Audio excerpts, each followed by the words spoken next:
Hola amigos del canal, hoy tenemos dos invitados muy especiales. Tenemos a Emilio Costa de Venezuela Provincial, que así se llama su canal. ¿Qué tal estás, Emilio? ¿Qué estás? Hola Ángel, bueno, encantado de estar en tu canal de YouTube, Hijos Biónicos. Y sí, Bónicos, para mí, bónicos, Bonicos, bónicos, perdón. bónicos, porque biónico es otra cosa. Sí, sí. Y bueno, para mí es todo un placer, ¿no? Compartir Gracias. contigo y con mi contertulio Antonio Moreno Ruiz, ¿no? Y luego tenemos a Antonio Moreno Ruiz, que tiene un canal con su propio nombre también en YouTube, muy interesante, ¿no? Que también le sigo. ¿Qué tal, Antonio? Pues muy bien, encantado de estar aquí con ustedes. Mm. Que coincidimos aquí en Perú, ¿no? Pues tú viviste muchos años, en Lima vivías tú, ¿no? Sí, señor, yo viví en Lima desde el 2011 al 2017. Sí, yo vivo en Trujillo. Llevo ya Ajá, 11 años aquí. al 11 norte. años. Sí, al norte. ¿Estás La acostumbrado eterna ya, primavera. estás acostumbrado ya al picante? No, no, no. Bueno, lo tolero más, pero no es sano, la verdad. O sea, eso es- Sí, lo tolero, ¿no? Antes no me gustaba nada, ¿no? Pero intento evitarlo porque no es bueno, no es bueno. Bueno, Muy fuerte. hay un dicho que dice la maldición de Moctezuma, los españoles que comen mucho picante en Hispanoamérica, ¿no? Joder. Que después Que, van para el baño, es que, seguro. ¿sabes lo que pasa? Que todo te sabe igual. Entonces, si le echas picante, da igual que comas pescado, que comas. Es que sabe igual todo. Y ahí, no, a mí. Aparte que ya la comida la hace muy condimentada, ¿no? Bastante condimentada. Si encima le echas picante, peor, ¿no? Hombre, un poquito está rico, ¿no? Pero poco. Una cosa No, suave. pero para el norte sí hacen buenos ceviches y hay buena Sí, cocina en el norte del Perú. sí, sí, sí, sí, sí. Si es que hay buenos ingredientes, ¿no? Es como Galicia, ¿no? Como tienen buenos ingredientes, pues está rico. Pero bueno, yo, Ujú. por ejemplo, el ceviche tampoco creas que me entusiasma mucho, ¿no? No está mal, pero bueno, depende. A veces tiene que estar muy fresco el pescado, ¿no? Que es la historia. Claro. A mí sí, yo sí soy un entusiasta del ceviche, Tú ¿eh? eres entusiasta, ¿no? Sí, Sí, no, es que el que le gusta el ceviche lo come hasta para desayunar, ¿no? Es una sí, cosa sí. impresionante, ¿no? ¿Cómo come ceviche para desayunar? Pescado crudo, ¿no? Ujú. No, yo no podría. Ni pescado frito, ni nada para desayunar, no me entra en la cabeza, ¿no? Desayunar pescado, ¿no? Pero aquí sí lo hacen. Sí. Así que, bueno, hoy vamos a hablar de un tema bastante polémico, que va a ser, a ver si nos van a tirar piedras, que vamos a hablar de los Borbones. A ver Así es. qué, a ver así en general qué impresión tenéis vosotros, qué podéis decir de los Borbones, así para empezar, ¿no? Una perspectiva así amplia. A ver, empezar que quien quiera. Bueno, contrario a la opinión predominante, ¿no? De que se dice que los Borbones y la monarquía hispánica durante el siglo XVIII, pues era una ruina económica, un imperio represor, derrochador, absolutista y centralista. Y recientemente, pues han surgido trabajos de investigación que desmontan este mito, ¿no?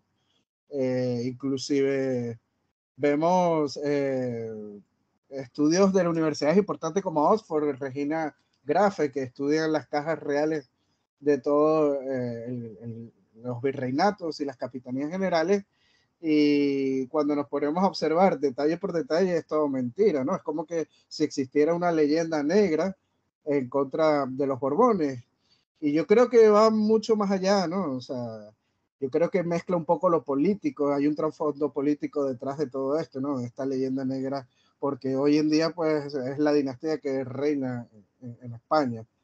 Y bueno, esperemos que Eh, en este podcast, pues, vayamos desmontando un pe- poco a poco Pero ese mito. los de ahora no son ni sombra de aquellos, No, pero por supuesto, pero yo creo que hay mucho trasfondo político que va a la actualidad, ¿no? De eso no hay duda. bueno, yo es que creo que la monarquía es inviable, ¿eh? O sea, que estos dos últimos ya han sido el remate, ¿no? Tanto Juan Carlos como Felipe VI ya no tiene solución para mí. Es sin Bueno, salida. dependiendo, ¿no? Porque si nos ponemos a ver, los gastos que hacen los presidentes de las repúblicas, como de Francia y Italia, son mucho más Bueno, sí, elevados sí, sí, a nivel económico que, sí. que No, era bueno, incluso, una incluso casa los de real. Portugal, la República Portuguesa es también más cara. Hombre, yo, al hilo de lo que dice Emilio, yo creo que sobre el siglo XVIII ha habido demasiada literatura y muy poca historia. Y con esto no estoy diciendo que en el siglo XVIII todo fuera perfecto, que no hubiera sus defectos, sus historias, claro que los hubo. Pero a mí lo que ya me parece extraño y hasta pesado es que sobre los Austrias, ¿no? Sobre los siglos XVI, XVII, haya como una especie de aureola romántica. Es como una época que se nos presenta quijotesca, ¿no? Muy literaria, muy... Incluso fíjate entre muchos que se dicen hispanistas, porque claro, finalmente para la leyenda negra, pues cada cosa tiene su punto. Pero para muchos que se dicen hispanistas es como si los españoles fuéramos unos Quijotes románticos durante los Austrias y llega el siglo XVIII y de repente pues nos convertimos en unos malvados déspotas, impíos, centralistas, acaparadores, y eso además justifica pues las gloriosas y la epopeya de las independencias, porque claro, porque los Borbones estropearon toda la hispanidad y en fin, eso me parece que hay un discurso, yo te diría, entre comillas, literario, y que como dice Emilio, están saliendo ahora muy buenos autores sobre la época de Felipe V, de Carlos III y un largo etcétera, ¿no? Para que veamos dónde llega este plano literario. Un episodio muy conocido de la época borbónica, concretamente de Carlos III, es la expulsión de los jesuitas, con todas las aristas que tiene. Pues bien, los Austrias en el mismo siglo también expulsaron a los jesuitas. Sin embargo, no está en la cabeza de nadie eso. Se dice además que los Borbones en el siglo XVIII son los que inventan el despotismo. Mire usted, el despotismo en el siglo XVIII estaba desde el Marqués de Pombal en Portugal hasta Pedro el Grande en Rusia. No lo inventan ni lo traen los Borbones.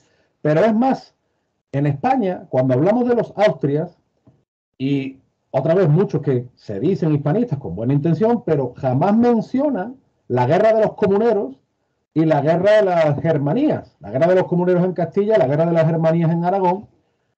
No se menciona que en Villalar, cuando las tropas imperiales derrotan a los comuneros, los pretorianos que entran triunfantes son los vizcaínos, a los que los Austrias premian con muchas prebendas y los Borbones le dan todavía más prebendas a los vizcaínos, a los vascongados en general. O, por ejemplo, que Carlos I, en un acto de casi de desesperación, valga la exageración mía, le entrega a Venezuela a los banqueros alemanes. Aquello es un fracaso, y te lo digo porque muchas veces se dice, ojalá nos hubieran conquistado los alemanes, los ingleses. Los alemanes tuvieron 14 o 15 años en Venezuela, fue un desastre absoluto, e imploraron la vuelta de los españoles. O sea, entonces por eso te digo, Ángel, y lo hablo muchas veces con Emilio, yo creo que sobre el siglo XVIII, con sus luces y con sus sombras, lo que hay es demasiados tópicos, y sobre los siglos anteriores lo que hay es demasiado romanticismo. Así abuela pluma lo que se me viene siempre a la cabeza. Pero, mira, ¿no creéis? Roca Barea dice que los Borbones lo que hicieron fue borrar la historia de España por tapar a la dinastía de los Austrias, ¿no? ¿No creéis que ese fue el pecado, uno de los pecados importantes de los Borbones? Porque sí es cierto que historia de España hay muy poca del siglo XVIII, ¿no? O sea, hay una caída brutal de, vamos, yo lo opino por encima, ¿no? De las letras y de la historia, ¿no? Del 17 al 18, ¿no? ¿Qué opináis? Bueno, yo te adelanto, Ángel, y perdona, Emilio, que el Archivo de Indias, que es el mayor monumento documental que hay en el mundo, es de la época de Carlos III y precisamente se recopila y se ordena para luchar contra la leyenda negra. Sí es verdad que en época borbónica entra una especie como de afrancesamiento cultural por toda Europa. En Rusia también estaba, no era solo de los Borbones en España. Pero, por ejemplo, el tema de borrar la historia de España, la mancha que carga la historia de España no viene en la época borbónica, viene en la época de los Austrias. Porque todas las exageraciones de Bartolomé de las Casas llegan muy pronto a Alemania y Flandes. Y son utilizadas como propaganda precisamente porque el padre de las Casas tenía muy buenos contactos con los déspotas flamencos que salieron mal parados de Castilla con la guerra de los comuneros porque Carlos I tuvo que hacer un mea culpa. Esto es en el siglo, a principios del XVI estamos hablando. Y luego... o sea, nada más empezar la dinastía. Esos fueron los primeritos años de los Austrias, ¿sí? Mira, hay una proclama muy interesante en las guerras realistas peninsulares que duran de 1820 a 1823. Muy poco conocida esta guerra. Y el barón de Eroles, que es un líder realista español, él dice que el despotismo entra en España por la Casa de Austria y nombra a Carlos I. No porque Carlos I fuera malo ni que haya que satanizarlo, sino que tenemos que reconocer sus luces y sus sombras. El borrado de historia, que sí es verdad que en los Borbones, digamos, hay una especie como de prensa sobre los Austria que es negativa, hombre, pero lo que no ayuda es que el último Austria, Carlos II, que fue un buen rey, probablemente uno de los mejores de esta dinastía, dejara un testamento que su sobrino el archiduque no respete. No contento con eso, provoca una guerra civil espantosa, una guerra de sucesión, y entra en España aliado de los peores enemigos de España, como fueron Inglaterra y Holanda, que se dedicaron a hacer auténticas barbaridades. Porque el regalito de Gibraltar que todavía tenemos, eso no es de los Borbones, eso es del archiduque, que los ingleses se lo tomaron, y además los ingleses hicieron barbaridad y media con los holandeses. Por tanto, eso de decir, los Borbones... Y luego repitieron la guerra de independencia, ¿no? Les pareció poco y un siglo después hicieron otra vez, ¿no?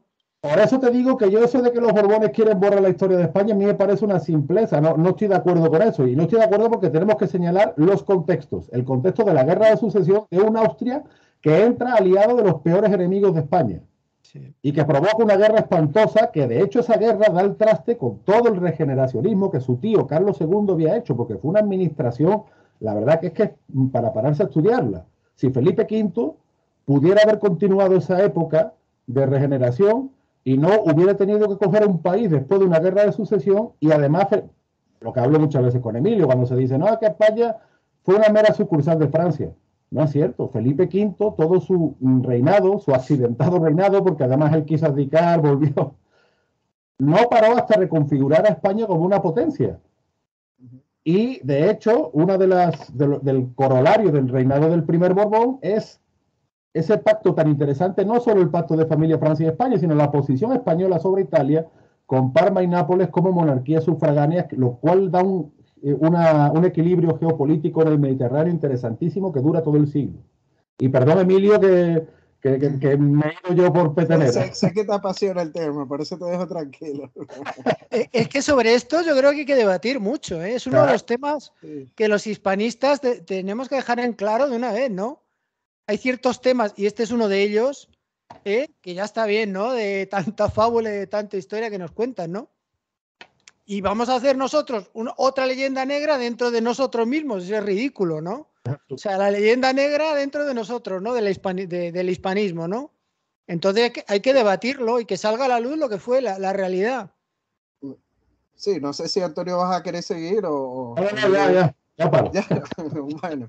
Bueno, la mejor prueba de que no conocemos a los Borbones es esta. Conocemos más de los Austrias que de los Borbones hoy en día. O sea, lo que dice María Elvira Roca Barea no tiene sentido, porque como los Borbones han querido ocultar la historia de los Austrias y hoy en día conocemos muchísimo más de los Austrias que de los Borbones. Tú acabas de decir que en cuanto a las letras, las ciencias, las artes, etcétera. No, yo digo las letras, ¿no? El siglo de oro, sí. O sea, yo no, a nivel de literatura, yo creo mucho peor el siglo XVIII que el XVII, ¿no? Y el XVI. Bueno, que no tiene por qué ver con la dinastía, sí. ¿No? No es que le eche la culpa a la dinastía tampoco, ¿no? No, hay ensayos y historias críticas en el siglo XVIII de Feijó, de Mayans, de Benito Jerónimo también.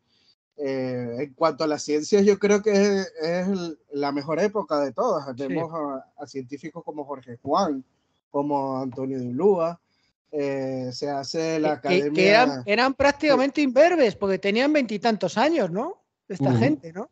Sí, y también se hace la Real Academia de Ciencias, se hace también el Museo del Prado, como una Real Academia de las Artes, vemos a Goya, o sea, la época de la Ilustración es muy, muy rica, y en un podcast que yo hice con Antonio, que hablábamos del siglo de oro, yo decía que el siglo de oro tenía que extenderse también al siglo XVIII, porque es que vemos muchas luces y muchos autores que son importantes en esta época, ¿no? El Don Juan más importante lo vemos en el siglo XIX, a principios del siglo XIX, que lo escribe Zamora, ¿no? y Don Juan y el Quijote son los dos personajes más importantes de la literatura española, ¿no? Hay muchas versiones de Don Juan, que muchos van a decir, no, que es más antiguo, de la época del Siglo de Oro, pero la versión más famosa es de la época del romanticismo, ¿no? Que es de principios del siglo XIX. Entonces, yo creo que más bien es una leyenda negra que está en contra de los Borbones, a decir que no hubo desarrollo de nada, pero es eso, la ignorancia que hay de que no estudiamos lo que en verdad no tiene sabemos. todo ese siglo XVIII, que es riquísimo. Vemos exploraciones científicas a Alaska con los Borbones. En Venezuela vemos también la expedición de límites con Portugal, ¿no? Que está a la cabeza José Solano y Bote. La Armada se reconstruye y se potencia.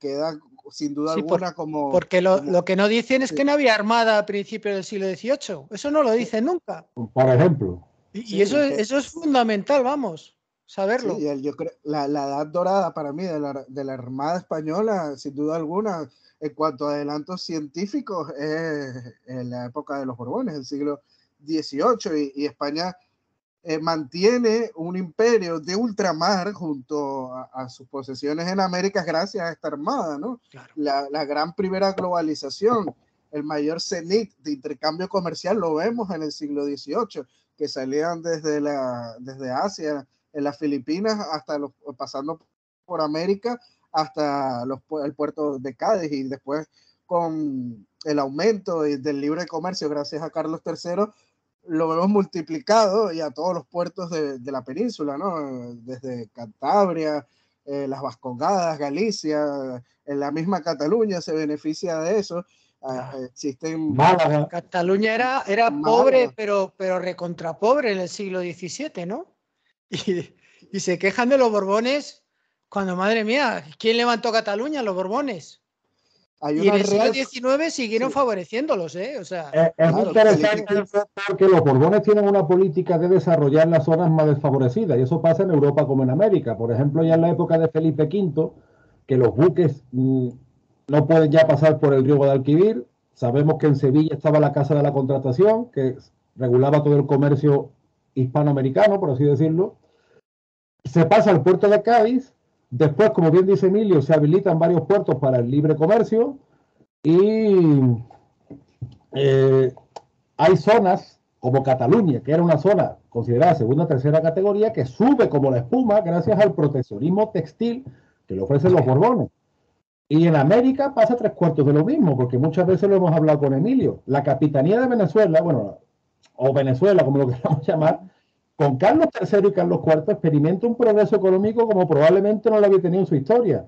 Zonas de Chile que estaban muy alejadas, pues gracias a la artesanía, la orfebrería o la política borbónica que ya habían iniciado los Austrias, porque no hay por qué tener una ruptura entre los Austrias y los Borbones. Eso te iba a preguntar antes, eso iba a decir antes, que no hay fragmentación, es una unidad la monarquía hispánica, ¿no? No tiene por qué. No tiene sentido. ¿Tú sabes qué desmonta ese mito? Los dibujos que hacen en Perú de la continuación de los incas con la monarquía hispánica, y representan a los reyes de la casa de Habsburgo y a los Borbones también, o sea, y eso lo mandan a hacer los mismos reyes borbónicos, o sea, es como que la continuación. En ningún momento están tapando a la casa de Habsburgo, están representados en esas obras artísticas que junto a los incas, ¿no? O sea, es como que la representación de la monarquía hispánica como continuación de la monarquía inca o de los reyes incas, ¿no? Y lo que te decía antes de la política de los parlamentos, de la Araucanía, ¿no? Eso fue muy floreciente en la época borbónica, y ya se había iniciado en la época de los Austrias con la pacificación de zonas del actual Chile, y supuso también un progreso económico y una estabilidad política para lo que fue la capitanía de Chile. Te digo esto porque otro debate que suele surgir, o no debate, sino frase hecha que suele surgir en torno al siglo XVIII, es que los Borbones perjudicaron a América. Oiga, en Europa la gente también se pagaba impuestos, la gente también lo pasaba mal. Zonas como mi tierra, como la Andalucía Atlántica, especialmente Sevilla, que tuvieron una primacía impresionante, pues se repliegan un poco, pero como dice Emilio, Sevilla se repliega, pero sin embargo los Borbones procuran su industrialización, porque en Sevilla tenemos fábrica de armas y la Real Fábrica de Tabacos. Como bien dice Daniel Gómez Aragonés, tenemos la instalación de una armería en Toledo fantástica. Tenemos los primeros pinitos de la siderurgia en Málaga. O sea, los Borbones no procuran solo una zona, sino que van, como yo digo, tocando los puntos geográficos. Incluso zonas que eran de segunda o tercera categoría, como Cataluña, suben como la espuma. Venezuela, en la época borbónica, experimenta un progreso comercial, vamos, como no había experimentado nunca. Entonces yo, como te decía al principio, como también hablo con Emilio, creo que es que sobre los Borbones existe una especie como de literatura negativa, y luego yo voy a lo que dice mi amigo Francisco Núñez del Arco. Dice, bueno, si por un siglo, ¿no? Porque la monarquía hispano-borbónica, por así decirlo, dura un siglo. Un siglo. Si por un siglo estamos justificando la ruptura violenta y traumática que afectó tanto a España como a América, ¿qué nos vamos a justificar entonces en estos 200 años, en un lado y en otro? O sea, que yo creo que en ese sentido los Borbones salen ganando, ¿eh? El siglo XVIII. Oye, es que qué bueno que Antonio señala lo de Venezuela, ¿no? Porque justamente con los Austrias, en la época de los Austrias, Venezuela era una de las provincias más pobres de la monarquía hispánica, y justamente por las Espera, medidas... quiero hacerte una pregunta, que tú qué sabes. O sea, ¿Venezuela habían colonizado solo la costa o habían entrado mucho dentro de ese territorio? No, bueno, Con los Austrias, digo. Con los Austrias nada más se coloniza, por llamar de alguna manera, no en la forma de política, sino de poblacional. Sí, es sí. más que todo las zonas costeras y de los llanos.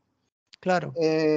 Las primeras ciudades que se fundan al interior de Venezuela, o sea, lo que sería la región de Guayana, que es donde están las zonas selváticas, y se hacen es con los Borbones. Angostura se funda es con los Borbones. Sí es verdad que con los Austrias en el siglo XVI se explora la zona de la Guayana, ¿no? Diego de Ordaz es el primero de explorar toda esta zona. Se funda Santo Tomé de la Guayana, pero después es abandonada. O sea, no hay un establecimiento digamos, etéreo en el tiempo, sino que con los Borbones cuando se empiezan a establecer ciudades que van en el tiempo desarrollándose, y hasta hoy en día Angostura, que fue fundada en el siglo XVIII, hoy en día existe, que es la mal llamada ciudad Bolívar, ¿no? Es la capital del estado Bolívar. Que eso está en el centro de Venezuela, por ahí, ¿no? Angostura, ¿o no? ¿Me equivoco? No, está a las orillas del río Orinoco, en el sur. Ah. Pero digamos que el sur de Venezuela ahí creo, del ahí creo Orinoco que los desterraban a la gente también, ¿no? Angostura, me suena a mí, ¿no? Sí, en Angostura a mucha gente los desterraban porque quedaban muy lejos, ¿no? Muy lejos. De la costa, que era el sitio donde la población se establecía más que todo, ¿no? Entonces, los Borbones, con el plan de límites con Portugal que yo señalé antes, que estaba José Solano y Bote y financiada por la compañía guipuzcoana, que es fundada gracias a Felipe V, que ahorita hablaré de eso. Sí. Empiezan a fundar una serie de poblaciones al sur de Venezuela, esta Ciudad Real, todo lo que es la Guayana, toda esa zona estaba despoblada, y a partir del siglo XVIII es que se empiezan a establecer ciudades y pueblos en toda esa zona por la amenaza portuguesa que ya venía expandiéndose en el Amazonas, ¿no? Para frenar un poco esas incursiones. Pero vamos a hablar un poco, ¿no? De lo que fue el desarrollo de Venezuela, porque con los Austrias era, como dije, una provincia muy pobre, y los Borbones quisieron desarrollar a Venezuela, y la primera medida tomada por Felipe V en 1728 es crear la compañía guipuzcoana, y se multiplicaron las exportaciones con un volumen de 150,000 toneladas. Madre mía. Esto influyó en el desarrollo económico, cultural y social de Venezuela. ¿Por qué? Porque la compañía guipuzcoana tenía que invertir parte del dinero en mejora de infraestructuras y en otros tipos de ámbitos, ¿no? Y bueno, dejó Venezuela de ser un territorio deficitario que en la época de los Austrias dependía de los situados de Nueva España para sufragar los costos de infraestructura y de burocracia. O sea, en Venezuela no había dinero para mantener la burocracia en la época de los Austrias. Gracias por las reformas que hizo Felipe V, pues ya empieza a ser autosustentable la Capitanía General de Venezuela. Te puedo hablar de la actividad agropecuaria, también se multiplicó. Humboldt cita que sobre los valles de Aragua, lo siguiente: San Mateo, Turmero y Maracay son pueblos encantadores, y en lo que manifiesta la mayor comodidad, crece uno transportado a la porción más industriosa de Cataluña. O sea, Humboldt está comparando a los valles de Aragua con Cataluña, que ya a finales del siglo XVIII y principios del siglo XIX ya es una de las zonas más industrializadas, ¿no?, de España. Y bueno, como bien dije, eso trajo una serie de infraestructuras. Venezuela es el país hispanoamericano con mayor número de fortalezas, tiene alrededor de una treintena. Tiene una red de acueductos como el de Tiquire Flores, el Puerto Cabello, Guanare, Mérida, etc. Tiene vías de comunicación como los caminos reales de Caracas, de Barcelona, de Valencia, los puentes Carlos III, Nauco, El Morillo también. Canalizaciones de ríos como el Neverí, Tuy, Castán. Todo esto se da es en la época borbónica. En la época de los austrias no se hizo nada de esto. Y en materia de salud se fundaron 29 hospitales. O sea, más que la Capitanía General de Guatemala o en Chile. Es el segundo país de América después de Puerto Rico en recibir a la Real Expedición Filantrópica de la Vacuna, que eso es con Carlos IV. En educación se fundaron centenares de escuelas, se crean 2 universidades, la Real y Pontificia Universidad de Caracas en 1722 con Felipe V y la de Mérida en 1810 con Fernando VII. Y como dije, se financian las expediciones científicas como la de Solano y Bote, la de Humboldt también es financiada por Carlos IV.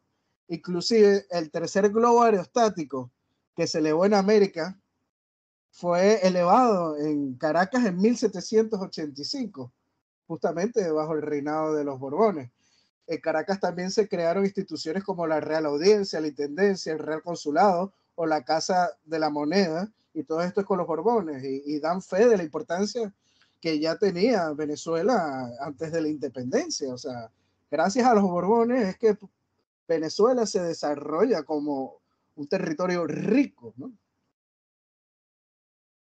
Oh, impresionante, estás empapado de la historia de Venezuela. Pero es mi especialidad, ¿no? Pero no crees tú, bueno, yo no sé si es un tema polémico, pero ¿no crees tú que la pinza que realmente por lo que se independizó Hispanoamérica, bueno, se separó, ¿no? Se seccionó, ¿no? Fue por una pinza que vino por un lado de Argentina, o sea, del Río de la Plata, y por otro lado de Venezuela, y confluyó en Perú? ¿No crees tú que esa riqueza fue lo que formó, digamos, la burguesía esta, ¿cómo se dice? Contrabandista, ¿no? Porque al final eran contrabandistas, ¿no? Bueno, es que el contrabando en 1788 bajó muchísimo porque se abrieron los puertos, Bueno, sí, gracias a pero Carlos III. Se de todas dice que formas, sí, que tanto el Río de la Plata como Venezuela, al ser territorios periféricos, tenían más contacto con las potencias enemigas de España. Por ejemplo, Venezuela está al frente de las Antillas. Tiene las Antillas inglesas, tiene a las Antillas francesas muy cerca. El Río de la Plata tiene a Brasil cerquísimo, tiene mucho contacto con Brasil. claro. También los puertos de Buenos Aires reciben mucho comercio con los británicos. Y entonces yo creo que más bien fue una contaminación por parte de las potencias enemigas de España a estas élites. Y las élites pues cayeron mansamente porque son élites que querían más poder, ¿no? No querían que nadie les controlara. Por ejemplo, Claro, yo te voy a decir, sí, yo, por ejemplo, la monarquía hispánica tenía uno de los sistemas anticorrupción más desarrollados que se puede haber tenido en la historia.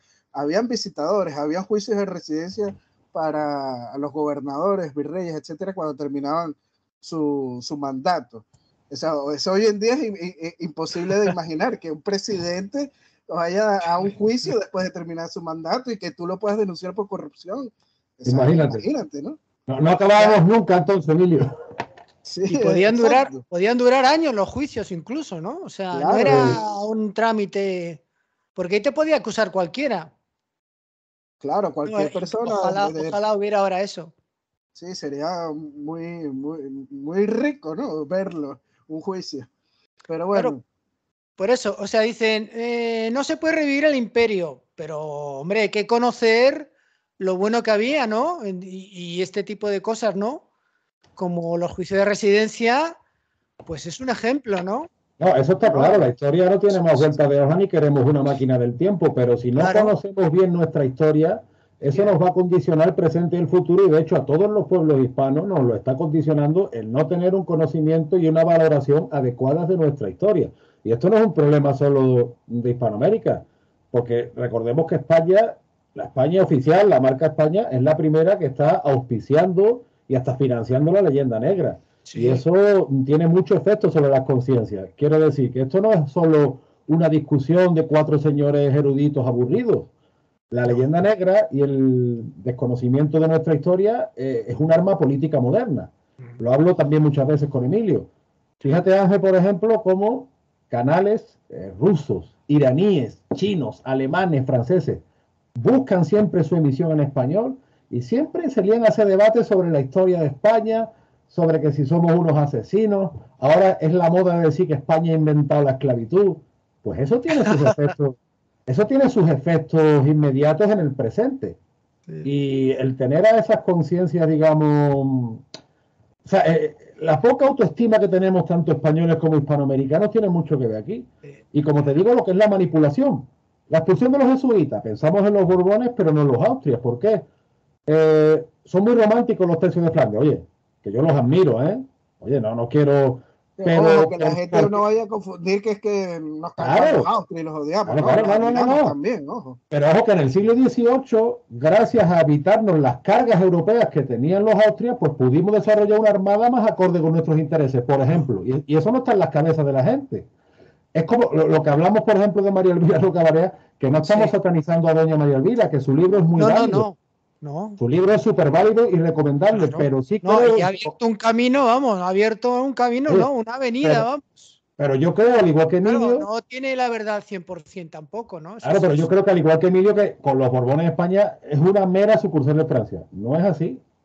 Entonces hay muchos huecos que se nos están colando y que eso, por desgracia, tiene sus efectos también en el presente y los puede tener hacia el futuro. Sabes que es muy curioso eso que dices, ¿no? De que se suele tachar a los Borbones como que su política fue España fue una sucursal de Francia, pero es que no se dice lo mismo de los Austrias, de que fue una sucursal del Imperio Germano Románico o de Flandes. Es que nos metieron en unos problemas impresionantes, vamos. Yo no sé cómo salió viva España de eso, porque es que era pelear contra todo el mundo y era imposible. Porque somos más fuertes de lo que parece, Ángel. Muchas veces en el presente yo digo, mira, con lo que se está haciendo en España, esto era para que estuviéramos ya desaparecidos, sin embargo seguimos vivos y coleando. Es que somos más fuertes de lo que pensamos. Pues sí, desde luego, porque, vamos, ¿qué nación? O sea, contra todos, contra Francia, contra Inglaterra, contra los alemanes, contra los turcos, contra los berberiscos, contra el Papa, es que es impresionante, ¿no? Y todo viene de la famosa herencia de Carlos, ¿no? Que yo, Carlos, no es mucho santo de mi devoción tampoco, ¿eh? No creas.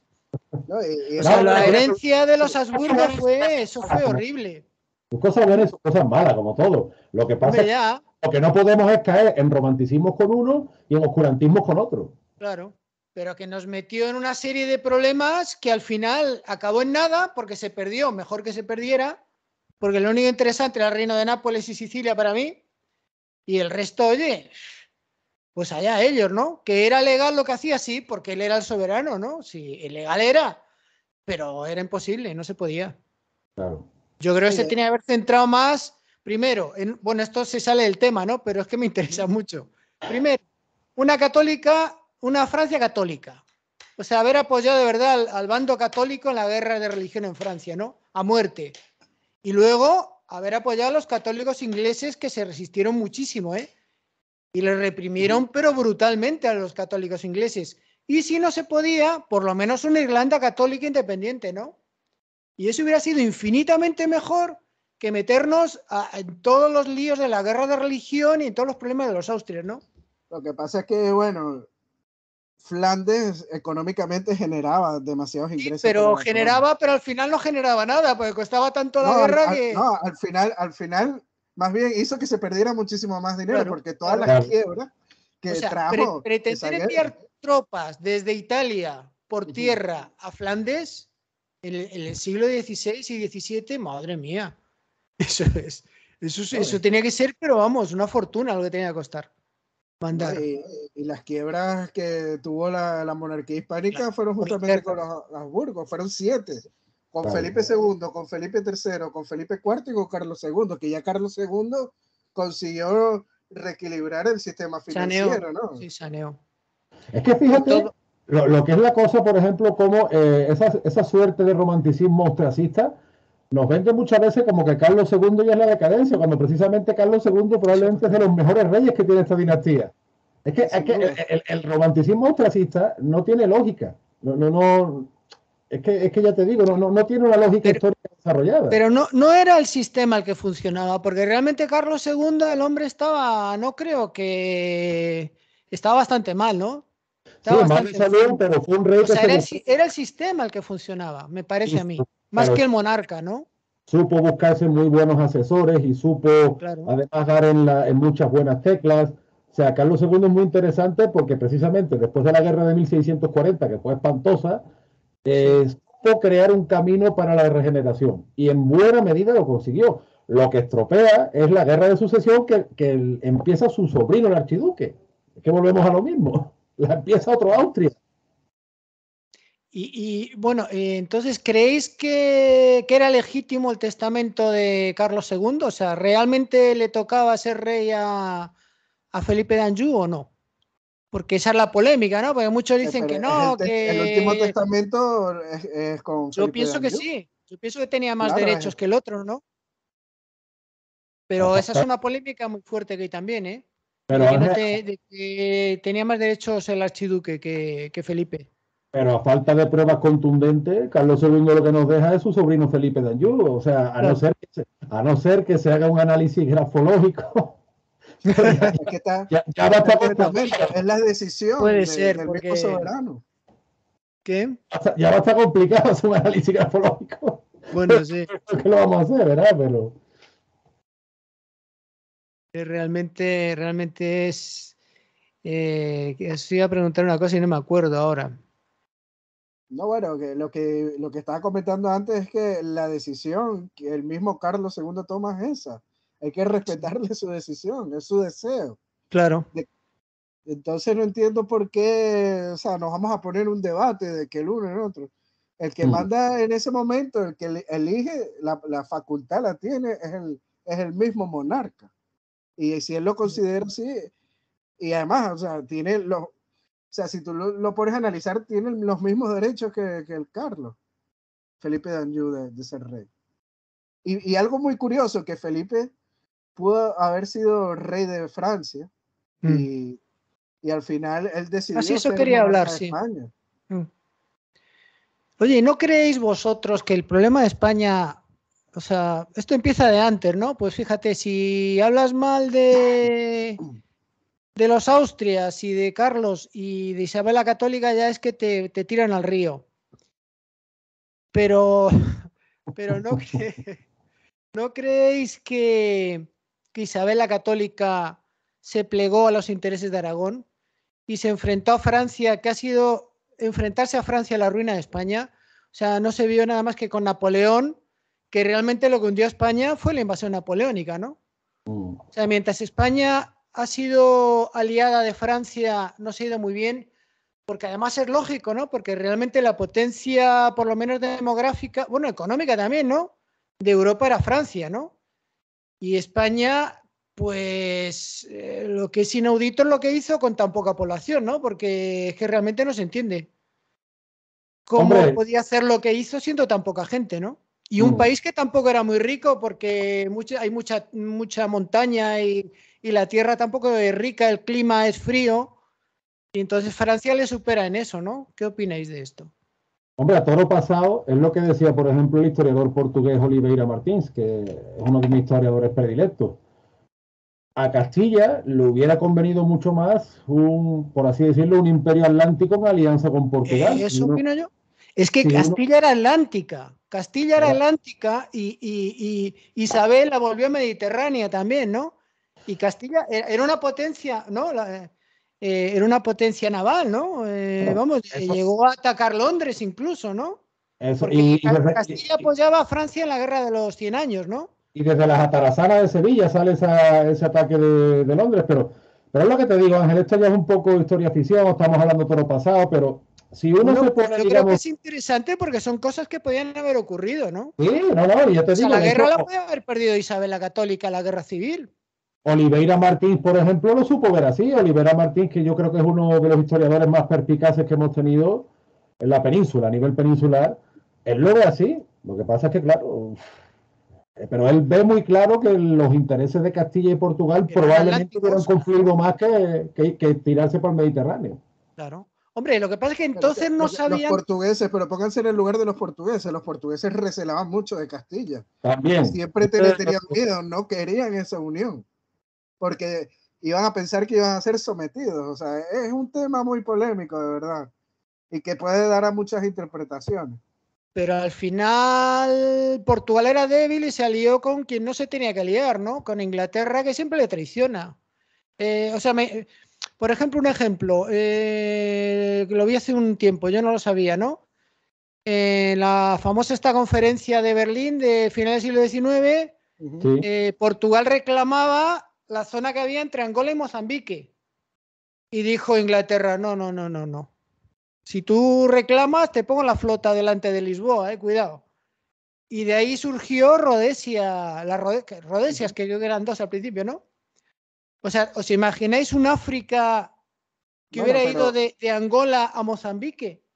Pero justamente por esa alianza que tenían Portugal con Inglaterra, es pero que a la hora de la Portugal verdad, pudo conservar Mozambique y Angola. No da igual las alianzas. O sea, Inglaterra, mientras le beneficia, eran aliados, pero cuando no le beneficia, no. Y además, si los portugueses no hubieran sido aliados de Inglaterra, hubieran perdido Portugal y Angola. Lo mismo que pasó con España. España, al final, ¿qué le reconocen? Un trocito ahí de Guinea Ecuatorial y la parte... Bueno, pero es que España en África no tenía presencia, ¿no? Pero claro, Portugal sí, ¿no? Imagínate. No, es que por derechos, desde Nigeria hasta el sur de Guinea Ecuatorial, que creo que es Gabón, todo eso pertenecía por derecho a España. Pero lo que pasa es que España nunca hizo una presencia formal, pero no podía. Por papel tenía su derecho, pero ¿qué? España, o sea, quiere decir que no tenía capacidad, ¿no? Exacto. Casi no podía con América como para meterse en África también. Claro. No, y al final desde el siglo XIX menos capacidad tiene. Bueno, igual peor, que Portugal, al final del siglo XIX tampoco tiene mucha capacidad, pero le reconocen un extenso territorio en África justamente por eso, porque es aliada de Inglaterra, que sí tiene poder. O sea, ¿tú crees que si no hubiera sido aliada ni eso le dan, no? Claro. Ni eso le dan, ni por eso. Supuesto. Sí, porque si España era casi nada, imagínate Portugal, ¿no? Menos población, menos ejército, no tenía cómo reclamar esos grandes territorios porque son inmensos. Mozambique es inmenso, Angola es inmenso. Además es que pedían la ocupación efectiva, ¿no? El problema es que pedían la ocupación efectiva, ¿no? De los territorios de África, ¿no? Por supuesto, pero que tampoco es que era muy efectiva por parte de Portugal, porque no eran sino unas factorías que tenía ahí, podía llegar una flota francesa o una flota alemana, que al final del siglo XIX eran mucho más potentes, y sacar a los portugueses de ahí sin ningún problema. Pobres portugueses. Pero yo creo que les hubiera ido mejor unidos, ¿eh? O sea, yo realmente... No, yo opino lo mismo que tú, pero... Yo estoy al 100% por la unidad con Portugal. Pero yo que... Si se ofenden los catalanes, pero prefiero Portugal a Cataluña, ¿no? También los catalanes. No, tampoco. Ya, la estamos liando ya demasiado. Yo soy muy radical. Me van a odiar. Bueno, ya me han dicho, ya me han hecho algún comentario sobre esto bastante feo los catalanes, ¿no? Bueno, tienes razón, ¿no? Pues no se puede elegir, ¿no? No puedes elegir entre tu padre y tu madre, ¿no? Es cierto. Ah, bueno, yo lo que creo, mira, casi todos los grandes pensadores que hemos tenido en los siglos XIX y XX, todos confluyen en la misma línea, incluso desde distintas perspectivas ideológicas, que es el acercamiento a Portugal y a Hispanoamérica, y en eso tenemos que estar. Pero nunca podremos, si no conocemos bien nuestra historia, si andamos cojeando sobre nuestra historia, nuestra cultura, nuestros pensadores, y esto que estamos hablando del siglo XVIII parece una nimiedad, pero no lo es, porque aquí salen muchos temas que nos rompen y nos dividen. Es que el siglo XVIII es más base que el de los Austrias, ¿no? O sea, realmente la base nuestra es el siglo XVIII, ¿no? Y sobre todo, y el principio ya del XIX, ¿no? Porque la catástrofe la hicieron los Borbones, ¿no? Al final. Bueno, más bien se la hacen, pero sí, sí es verdad que... es Napoleón el que hace la catástrofe. No, pero nadie les obligó a nada. Pero sí es verdad que la actitud, desde luego, de Carlos IV y Fernando VII fue muy indigna, ¿no? Eso sí, y fíjate Carlos IV que hubiera sido el gran rey, porque el reinado de Carlos IV, fíjate al punto que Alcalá Galiano, cuando escribe sus memorias de un anciano, y era un liberal revolucionario, y él llega a hablar de los felices tiempos de Carlos IV. Claro. Pero la actitud indigna que tuvo al final con Napoleón, pues eso mancha su reinado, y no digamos ya Fernando VII, ¿no?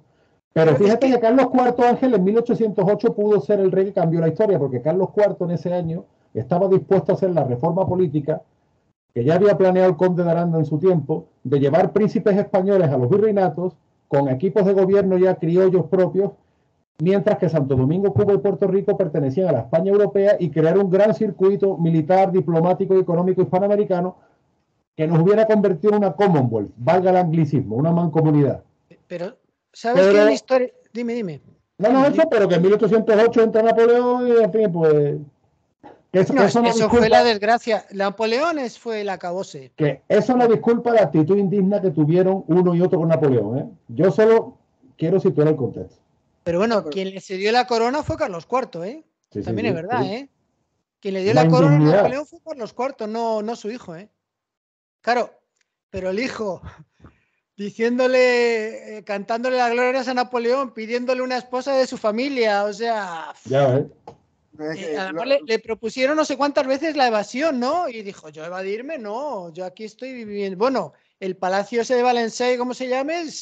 Es impresionante, ¿no? Donde vivía el tipo. Pero es que Napoleón los tenía en su mano. Si quería eliminarlos y asesinarlos, lo pudiera eso sí, haber hecho.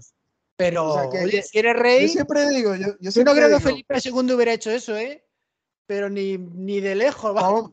Pon a Felipe II o a Carlos I en esa coyuntura de la Revolución Francesa, del levantamiento de Napoleón, el engaño que hizo Napoleón con la supuesta invasión a Portugal, después tenerte Napoleón aquí en la mano pudiendo asesinarte y acabar contigo.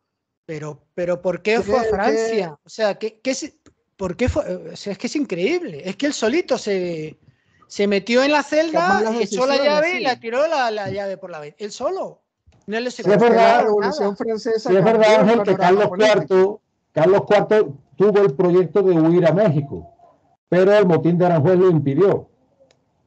Sí, es verdad que por lo menos Carlos IV le dio las orejas al lobo y quiso ser como la familia real portuguesa que llegó hasta Río de Janeiro y se pensó en llevar la corte española a la Ciudad de México. Lamentablemente. Hubiera sido la solución eso. Seguramente. Pero, amigos, pasó lo que pasó.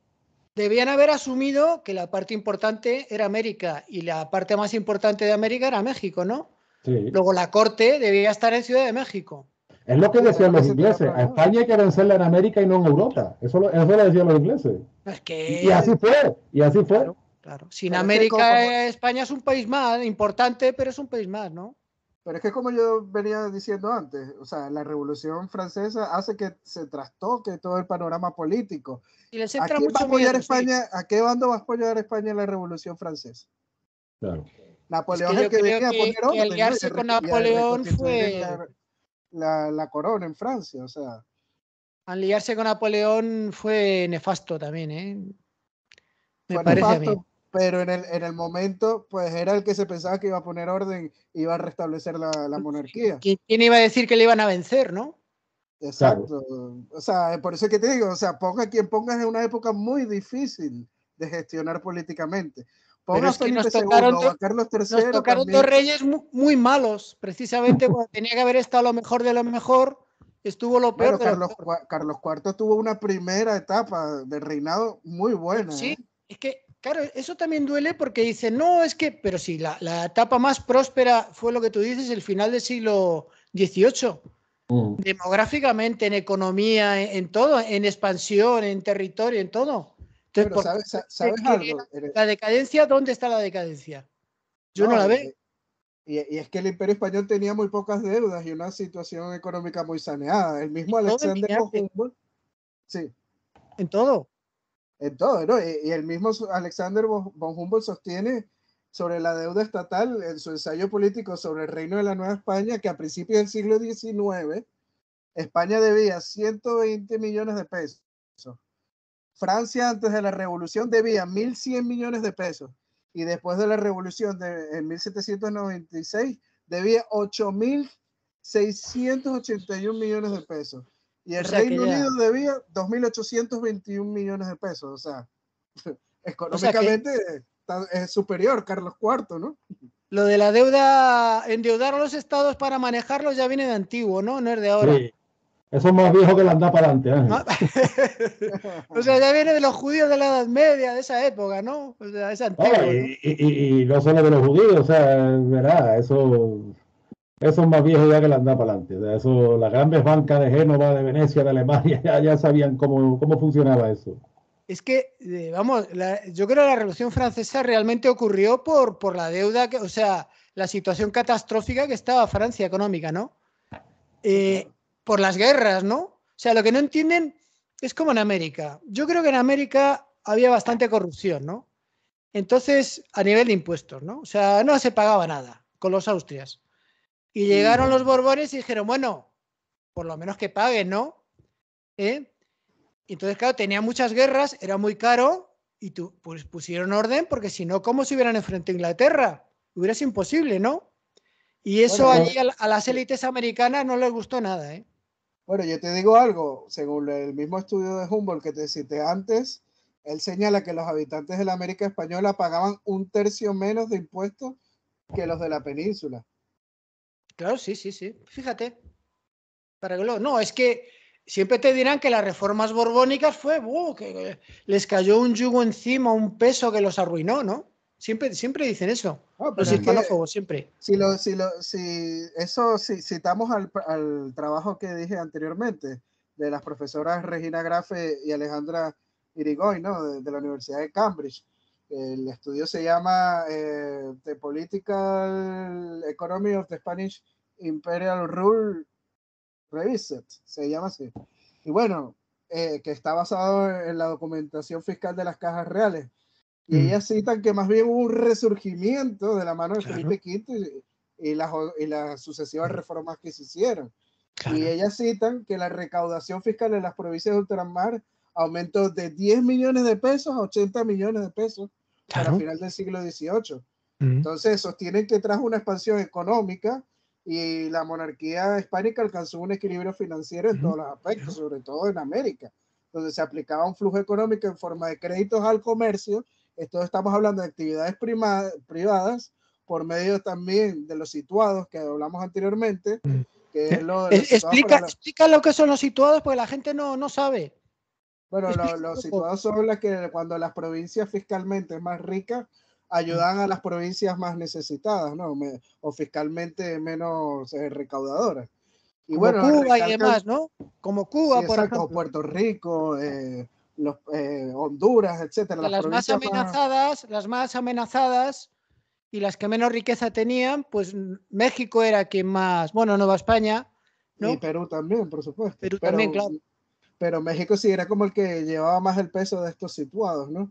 Y ellas recalcan que hubo una total descentralización económica y administrativa, contrario a lo que se suele decir de que los Borbones más bien centralizaron.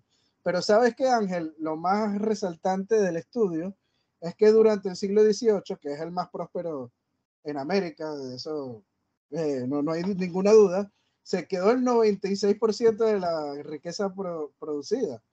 Eso sí, hay un 4% que va hacia España y fue la mayor cantidad ingresada de la historia, pero no se sacan los recursos americanos hacia la metrópoli, como se suele decir en el otro lado del charco en América.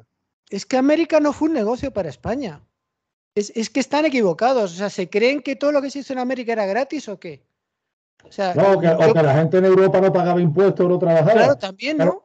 Fíjate, pero es que allí estaba todo por hacer, en América, además, ¿no? Quitando el camino del Inca, alguna cosa, ¿no? Que se usó, ¿no? Pero lo demás, ¿qué había? Fíjate, en el siglo XVIII, por ejemplo, que sí es verdad que en Perú había problemas, en la época de Carlos III se manda a investigar todos esos problemas de corruptela que está pasando en el virreinato del Perú, y siempre se dice, claro, pero es que la revuelta de Tupac Amaru, que yo creo que además fue mal enfocada por las autoridades y fue una desgracia detrás de la otra, pero que en Europa también... Pero un inciso, precisamente hace un rato dicen que murió el 10% de la población. Sí. 100.000. ¿Es cierto eso? Hombre, puede ser, verá, yo no... Pero eso es una brutalidad. O sea, en la guerra civil murieron 300.000 en España. Pero Ángel, con 30 y tantos millones. Pero escúchame, es que ten en cuenta que aquello tuvo tintes de guerra civil, porque de hecho quienes llevan la carga contra Tupac Amaru y demás son principalmente los puneños. Claro, porque y los puneños son premiados por Carlos III por su lealtad.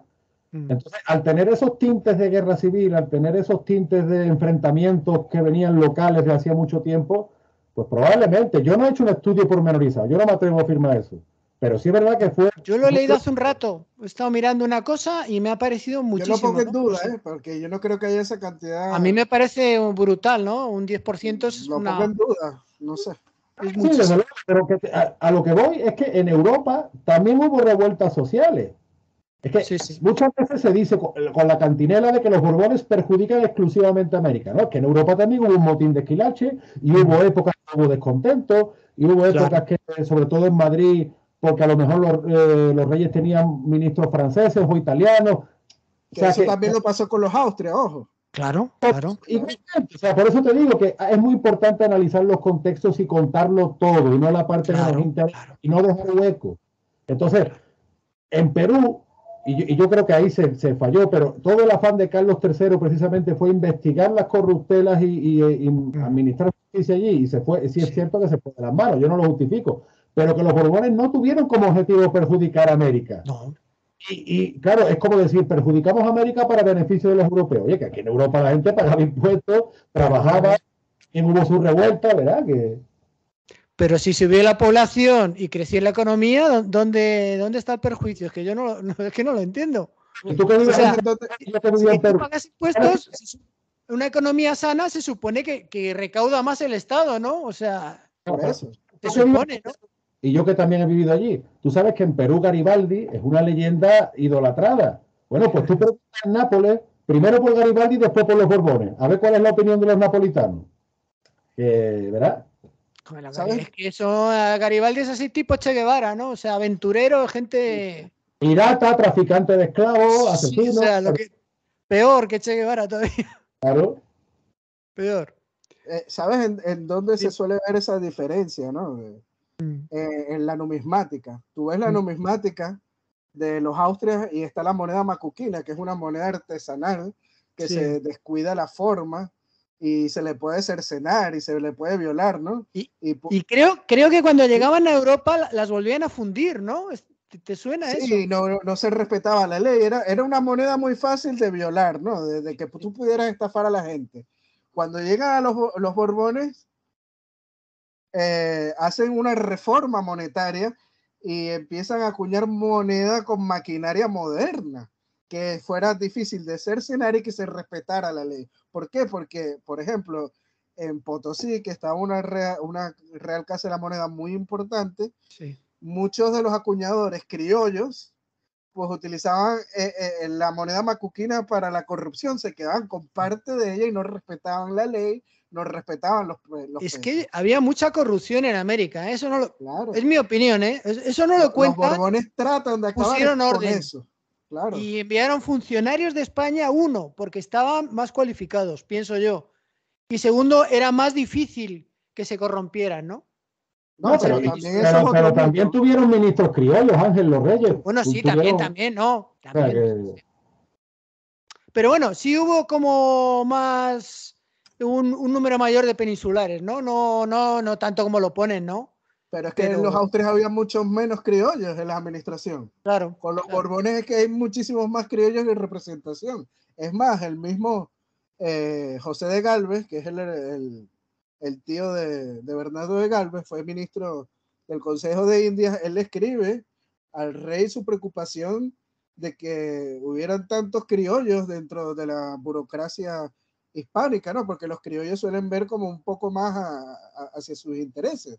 Si José de Galvez está preocupado por eso, es porque hay muchos criollos dentro de la administración hispánica. Es más, hasta el mismo mayordomo de la Casa Real era un payanés colombiano. Mayo se llamaba. Y en la regencia española, cuando las Cortes de Cádiz, el presidente de la regencia española fue Joaquín Mosquera y Figueroa, otro payanés, otro neogranadino. Y y así el podemos ministro seguir hablando. plenipotenciario, el ministro plenipotenciario Fernando VII era el peruano duque de San Carlos, su confesor era el peruano Blas de Ostolaza. Te digo, sí es verdad que los Borbones implementan una política de funcionarios europeos, pero hay que contar lo otro también. Y hay que contar la presencia criolla de poder en Europa. O sea, que es lo que hablamos al principio, Ángel. Tenemos que contarlo todo y no solo lo que nos interesa y dejar los huecos ahí. Efectivamente. Y eso es lo que pasa con el siglo XVIII. Es que esto es un debate para hacer este programa 100 por lo menos, ¿no? Y De ahí no para arriba. entramos. Y no entramos, ¿eh? Nos quedamos.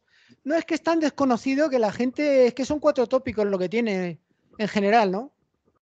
Oye, ¿y sabes qué es lo triste? Que los que se interesan por estos temas son más bien historiadores extranjeros, como los que nombré ahora, las profesoras Regina Grafe o Christopher Storr, que hizo hace poco con Despertaferro un libro muy bueno que se llama Resurgir Español con Felipe V. O sea, más bien son los extranjeros los que tienen que venir a estudiar esta época borbónica. O sea, es triste. Es que los historiadores españoles realmente, no sé, es que no, yo no sé a qué se dedican, ¿no? Porque mira, al final, Rocco Agarea no es historiadora. No, Insua tampoco. Iván Vélez tampoco. Y claro, hay que tocar las teclas porque a mí la erudición me sobra. O sea, sí, puede ser muy interesante en Barquisimeto, que no sé qué, que hacía el corregidor, pero bueno, eso le puede interesar al que vive allí, ¿no? Pero yo creo que estos temas que tratamos son mucho más interesantes, ¿no? A un nivel más amplio, ¿no? Sí, pues hay que ir a los temas de fondo, a los temas de fondo. No puedes ir de lo concretito, porque los historiadores son mucho de historia, de una historia de lo que pasaba en su pueblo, de lo que pasaba no sé dónde. Porque claro, como eso no lo ha tocado nadie, pues ya lo toca él, ¿no? No, y el problema muchas veces es que los historiadores para vivir nos tenemos que dedicar a otras cosas. Entonces. Bueno, yo no me refiero a. Cuando hablo de historiador me refiero a los que están metidos en el. Ya, ¿entiendes, no? En el sistema, ¿no? No el que haya estudiado historia. Repartiendo el bacalao, ¿no? Claro. Se nota mucho el que está metido en una universidad, el que si es de una historia de estas de alguna fundación, que le ves que tantea a ver lo que dice, porque hay ciertas cosas que no se pueden decir. Eso se nota mucho. Entonces la gente independiente es la que realmente te va a decir la verdad. Yo siempre pongo de ejemplo el que ha hecho la mejor historia, creo yo, de la guerra civil es Boyoten, creo que se llama, ¿no? Que era periodista, ¿no? Que es al final el que hizo una historia realmente creíble, porque lo demás era mucha ideología, mucha propaganda. Y el hombre este creo que era periodista, ¿no? No era historiador. Sí, muchas veces pasa. Independiente la que realmente tiene que poner sobre la mesa estos temas que estamos hablando, ¿no? Que son tan importantes, ¿no? Los impuestos, una serie de cosas. Y bueno, yo lo digo porque yo es que ya estoy muy harto de batallitas, que si atacaban por allí, que si el barquito tenía, en vez de 25 cañones, tenía 30 cañones. O sea, ya está bien, ¿no? Pues eso está bien para adolescentes, pero hombre, nosotros ya creo que otros temas. Ya peinamos canas, Ángel. ¿Eh? Ya peinamos yo tengo unas cuantas ya, sí. ¿Sabes No, qué, no, Felipe Se Ángel? abusa mucho de. yo ya por aquí estoy Ya, pero tú empezando. estás hecho un chaval, hombre. Pero eso Pero- se abusa mucho de eso, ¿no? Y creo que por ahí no va el camino, ¿eh? Yo siempre incido en eso, que no entramos en los temas de fondo. Pero eso es culpa del mismo gobierno, porque muchos, por ejemplo, las autonomías ha hecho mucho daño en cuanto a la historia nos referimos. Vemos, por ejemplo, en Cataluña, el mismo gobierno catalán, pues pagándole a historiadores para que se inviten y inventen y falseen una historia que no es, ¿no? Claro, pero es que son, claro, son empleados, es que no son Claro, historiadores. ellos Ellos le van a pagan, decir le lo que dan les un digan. dinero y tienen que escribir sobre eso. Entonces, Claro, ¿quién es el que tiene que tomar las riendas? El Estado central. Y pero poner a los historiadores al servicio de los intereses de la nación. Por ejemplo, yo, ahorita que es el quinto centenario de la vuelta al mundo del Cano, ha pasado no han hecho prácticamente nada, desapercibido. nada, nada, nada, nada. Y es Sí, triste. y tenemos una serie, Emilio, en Amazon, donde ya el actor está diciendo que él interpreta un Elcano de izquierda. Entonces dice tú, mira, No, que yo vi los dos primeros capítulos y eran, Claro, yo vi los primeros capítulos y parecían piratas, ¿no? En vez yo es que ni lo veo. de marinos de la Armada. ¿No habéis visto las series estas de la conquista? Que todo es el ambiente cenizo, oscuro. Sí, sí, O sí. sea, tú vas al Caribe, que es todo luz, es una maravilla, y es todo oscuro, unos guarros así que así las barbas desaliñadas, ¿no? Todo No se bañan desarreglados, ni todo nada. oscuro, ¿no? Es un la ambiente película, siniestro. la película Oro, por ejemplo, que es un bodrio insoportable, pues es así, ¿no? Y esa es una, ¿no? Sí, es que son todas. Yo me quedo asombrado, todas son de ese estilo. Mm. Pero como bien dije, eso es parte del mismo Estado que no fomenta, ¿no? La investigación Pero histórica. del Estado no podemos hacer nada. El Estado es un monstruo que nos devora, que mejor no contar con él para nada, ¿eh? Porque de él no puedes esperar nada bueno, ¿eh? Sí, pero Por es el que tiene desgracia, los recursos, porque la otra sería la iniciativa privada, ¿no? Y la iniciativa privada también tiene sus intereses, ¿no?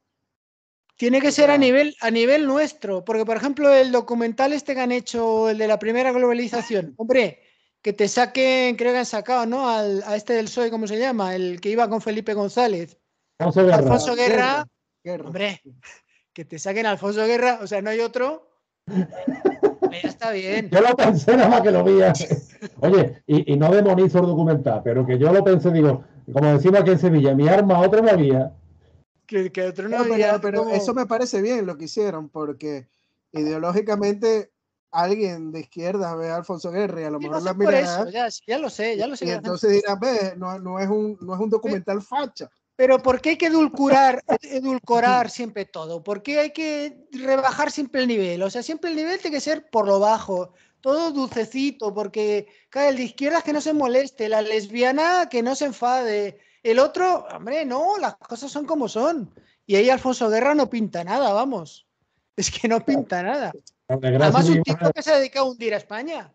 Pues Sí, dijera, claro. bueno, ha sido, mira, incluso Anguita no es que me caiga bien, pero hombre, era un tío honrado, por lo menos, ¿no? Era otro tío del sistema, porque no critico nunca el sistema jamás, ¿no? Pero por lo menos era un tío honrado, no era un ladrón. Pero Alfonso Guerra, madre mía, lo que han hecho entre González y Guerra entre los dos, y mano a mano, pues Con la son las chaqueta de bases de lo que pana, vino luego. con la ¿Sí? chaqueta de pana, con la chaqueta de Sí, pana la en los chaqueta, yo me 80. acuerdo, yo he ido a mítines suyos todavía. Yo, oh, Guerra este, yo he ido a mítines de Guerra. Madre mía, era un revolucionario, te salías, qué feliz salías de oírle, ¿no? Pero es que son actores, ¿no? Te cuenta una batalla y luego, vamos, de lo que... Político, populismo, eso No, Pero son Alfonso actores. Guerra, Alfonso Guerra es la frase de España no la va a conocer y la madre que la parió. Y eso lo cumplió, ¿eh? Eso lo cumplió. Tiene razón. Ah, bueno, de todas formas, para mí me resulta más agradable que González, ¿no? Sí. Porque González sí que me parece un tío siniestro, pero siniestro, ¿no? El otro, Alfonso bueno, Guerra por lo menos tiene más gracia. sí, tiene más gracia, tiene más mano izquierda, sí, es más simpático, ¿no? Pero el González es un oportunista, un elemento, pero de cuidado. Bueno, esto, uno aquí se va por los cerros de Úbeda. sí, ya estamos hablando ya de política. Ya. Nos estamos metiendo con medio mundo, Ángel, nos van a dar tela. Por eso digo que si venís aquí ya los tenéis que poner la armadura. Te van a tirar piedras. Yo, por ejemplo, viví en Perú 6 años, mi mujer es peruana, mis hijas son peruanas y hace tiempo ya que no voy porque yo volví a España a finales del 17, pero pues, siempre uno dejó allí muy buenos amigos y yo recomiendo a todo el mundo que visite el Perú y que Hispanoamérica tiene auténticas joyas, ¿no? Y que lo que debemos hacer es luchar juntos por ese patrimonio histórico común, porque esto no es solo una cosa de la España europea, hay que entender nuestra historia como una gran base de conjunto. Y Emilio y yo, los programas que hacemos, pues siempre es eso, buscando ese conjunto, ¿no? Sí, es que para mí, bueno, dime. Habla. Es que hay gente que dice que no. O sea, por ejemplo, el otro día hablaba con, se llama Alberto G. Ibáñez, sí. Y él dice que no puede bueno, tú le entrevistaste también, creo. Sí, le entrevisté, sí. Que no puede. A mí me gusta mucho porque él se apasiona, ¿no? Entonces le veo creíble, ¿no? Pues eso te digo, no me gusta hasta la gente que va midiendo a ver lo que digo, a ver si esto está bien. No, él se apasiona, él lo vive lo que dice, ¿no? Me parece un tipo bastante auténtico. Pero yo le pregunté esto, ¿no? Entonces, si él piensa que la hispanidad es una patria única nuestra, o si hay varias patrias dentro de la hispanidad. Y claro, él dice que la república ya no se pueden echar atrás, que bueno, que ya está muy asentado, pero luego se contradice un poco a la vez, ¿eh? Y yo pienso que no. O sea, aquí la patria es la hispanidad. O sea, España no es que, no sé cómo decirlo, en el laboratorio de España no es que se hiciera Hispanoamérica, ¿no? Y saliera ahí y hubiera sido un científico español, no. O sea, España es otro país que salió de la disgregación de la monarquía hispánica. Igual que Perú, igual que Panamá.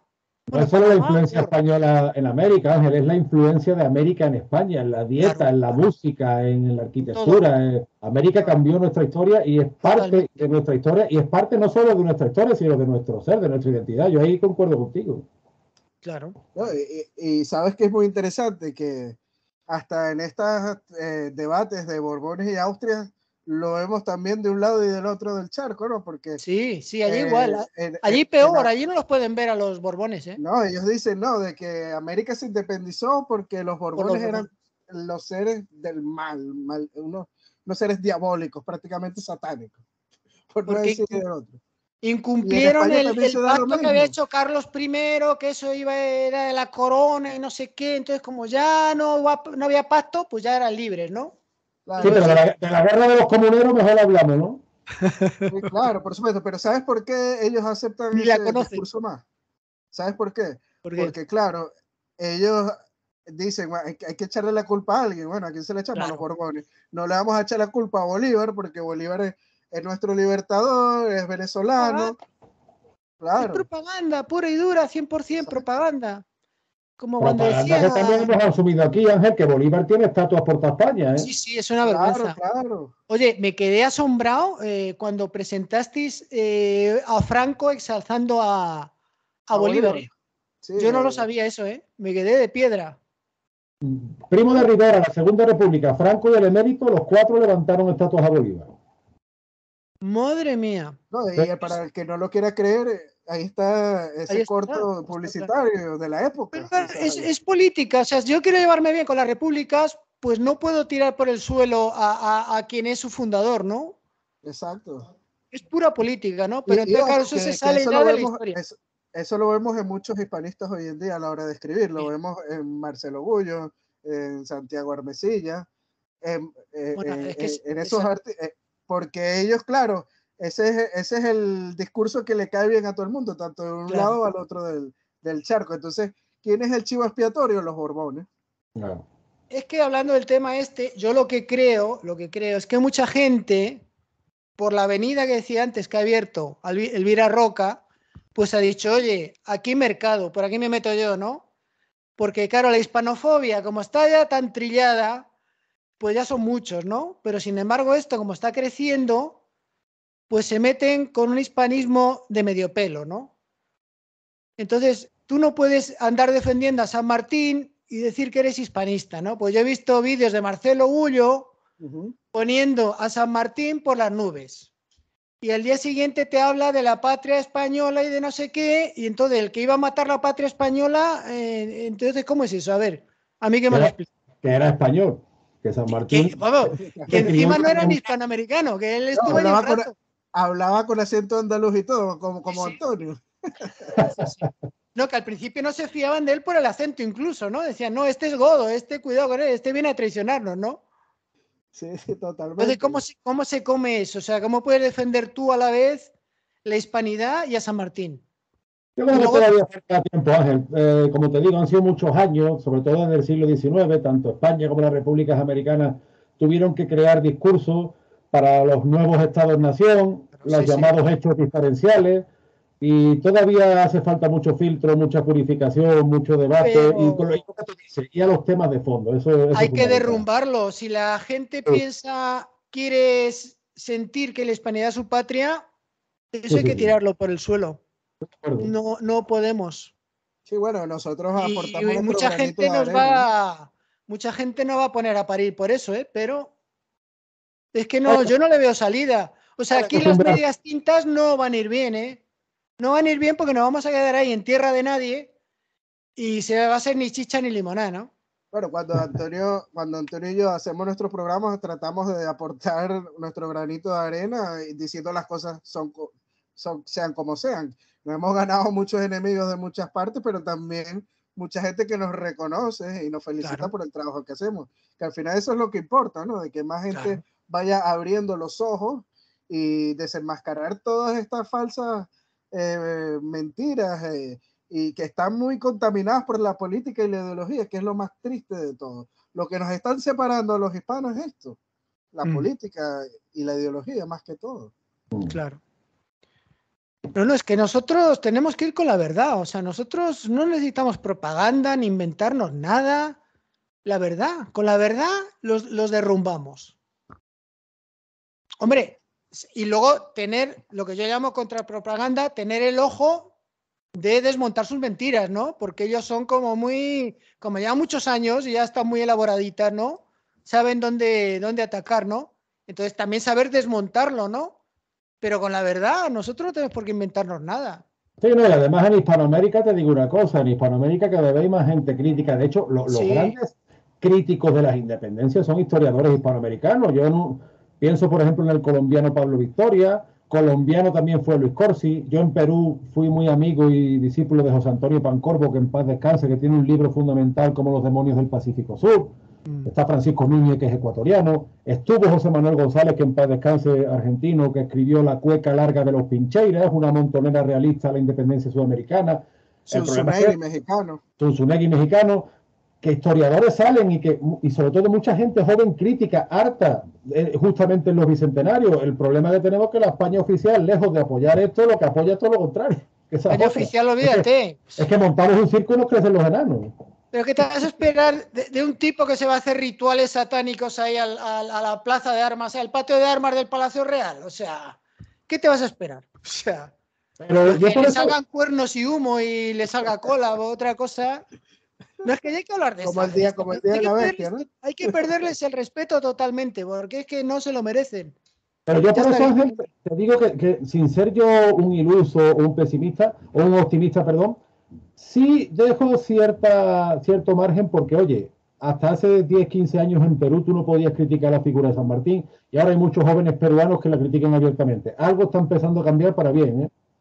Sí, O sea sí. que No, puedes no. dejar Estos años yo veo que esto ha subido muchísimo, ¿eh? Y hay que seguir, ¿eh? sí, Tenemos hay que que ser. seguir Claro, hay que porque seguir. estos 2 o 3 años ha sido brutal. Bueno, pues estamos en 1 minuto y 20. Digo 1 minuto, 1 hora y 20. Yo creo que ya está bien, ¿no? Sí, sí, Porque si sí. no la gente se aburre. Sí, la Y gente no después no hemos los tocado echa. nada prácticamente. Lo hemos cogido por los pelos. Sí, O sí. sea, pero Si bueno, a hay mí me algo, gusta así. A mí me gusta tocar No, diferentes temas. Andrés, pero el siglo XVIII, Ángel, yo creo que, oye, hemos ido a muchos temas de fondo del siglo Hombre, XVIII. pero yo quería sí, hablar de Ensenada, de la flota, de la creación de los virreinatos, de la expulsión de los jesuitas, bueno, de algunas hemos nombrado cosillas. algunas cosas de esas, ¿no? Sí, No, sí, no sí, a sí. fondo, pero No, lo no, hemos no. nombrado. Bueno, otro Pero día ya lo tocaremos. otra. Pues nada, Emilio y Antonio, muchas gracias, ha estado muy interesante. A ti, Ángel. Y nada, ánimo y a seguir, que esto lo tenemos ya vencido, no, pero estos están ya en retirada, ¿eh? Tenemos que seguir con lo nuestro. Como las del ESO. Sí, como las del ESO. Están ya en retirada. Soldado borbónico, por cierto, todo hay que recordarlo. Por cierto, exacto. Es que defendió a Felipe V frente al archiduque, dicho sea de paso. El que hizo el ejército de verdad real fueron los Borbones, ¿no? Los otros era ahí, cada uno con un atillo, con su espada y con su sombrero, ¿no? Ahí va cada uno a lo suyo. Y con mercenarios, muchos también. Muchos mercenarios, claro, tienes razón. Bueno, pues nada, lo dicho. Ha sido un placer y hasta muy pronto, ¿eh? Muchas gracias. Gracias a ti por la invitación, Ángel. Un abrazo hasta Perú. Un abrazo.